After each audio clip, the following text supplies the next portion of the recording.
नमस्कार दोस्तों, आपका एक बार फिर से स्वागत है डॉक्टर निगम होम्योपैथी चैनल में। मुझे आशा है कि आपको ये चैनल काफ़ी पसंद आ रहा है और अगर ऐसा है तो इस चैनल को लाइक करें, शेयर करें और सब्सक्राइब करें, बेल आइकन को ज़रूर दबाएं। आज हम लोग बात करेंगे एक सर्जिकल प्रॉब्लम की, क्योंकि बहुत कॉमन है हिंदुस्तान में। इसको अपेंडिसाइटिस कहते हैं। नाउ इन मोस्ट केसेस जब आप अपेंडिसाइटिस डायग्नोज होती है तो आपको आपका सर्जन बताता है कि ये मेडिकल इमरजेंसी है। ये अपेंडिक्स है क्या?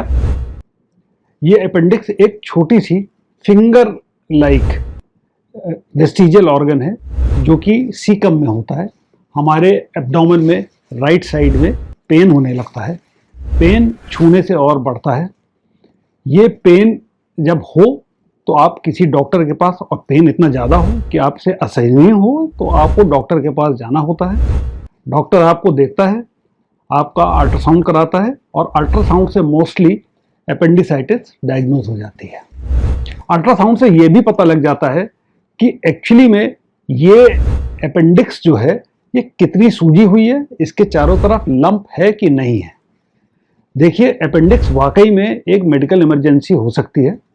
अगर इसको आप ट्रीट नहीं करते हैं तो अपेंडिक्स फट सकती है, रप्चर हो सकती है और इसका बहुत ही सीरियस कॉम्प्लिकेशन होता है जिसको कि पेरिटोनाइटिस कहते हैं। इससे पूरे एब्डोमिनल कैविटी में इन्फेक्शन हो जाता है और सेप्टिसीमिया हो जाता है, जो अपने आप में एक लाइफ थ्रेटनिंग प्रॉब्लम होती है।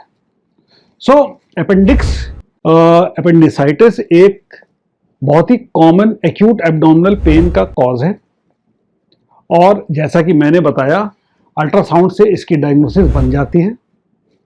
यूजुअली अपेंडिक्स इस वजह से होता है कि एक ब्लॉकेज हो जाती है अपेंडिक्स में, जिसकी वजह से अपेंडिक्स धीरे धीरे इन्फेक्टेड होने लगती है, उसमें सूजन आने लगती है और कई केस में उसमें पस भी पड़ जाता है।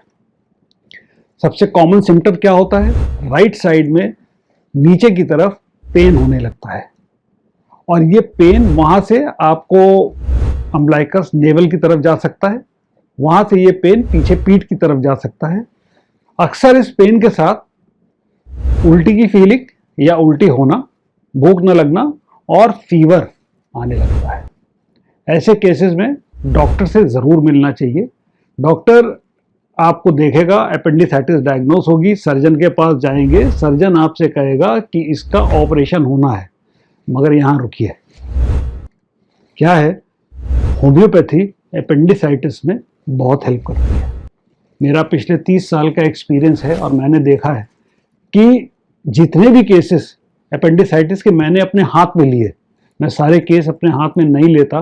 मैं पहले ये इवैल्यूएट करता हूँ कि रिस्क और बेनिफिट इसका रेशियो क्या है।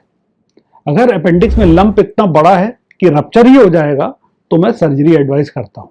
मगर अपने हाथ में अगर केस को लेता हूँ तो उस केस को ठीक करके देता हूँ। जैसे कि मैं एक केस आपको दिखाता हूँ।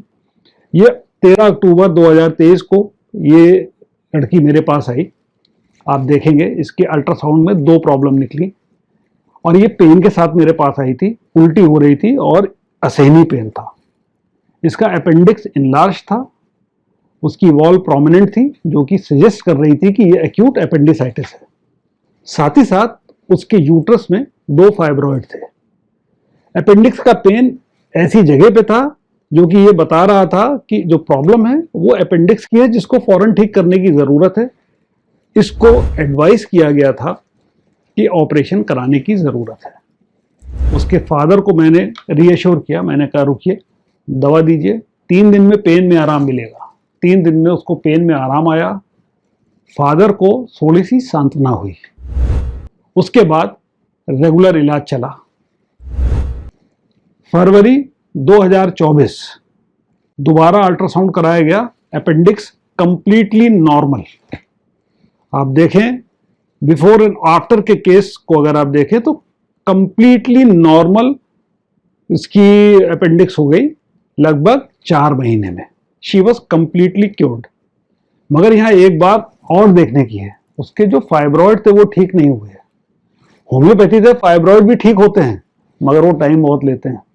इसलिए एक्यूट प्रॉब्लम को, अपेंडिसाइटिस को ठीक करना आसान था। 6 महीने के भीतर, लगभग 4 महीने में वो लड़की ठीक हो गई और अब बिल्कुल स्वस्थ है।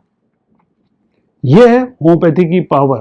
अक्सर सर्जन के नाइफ से होम्योपैथी आपको बचा सकती है, मगर इसके लिए आपको किसी अच्छे सुलझे हुए होम्योपैथ के पास जाने की जरूरत है, जो आपको बता सके कि क्या किया जा सकता है, क्या नहीं किया जा सकता है।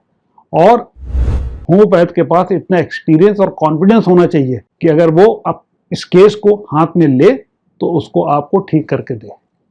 ऐसा लगभग 99% केसेस में होगा। 1% केस के बारे में तो कोई भी नहीं कह सकता।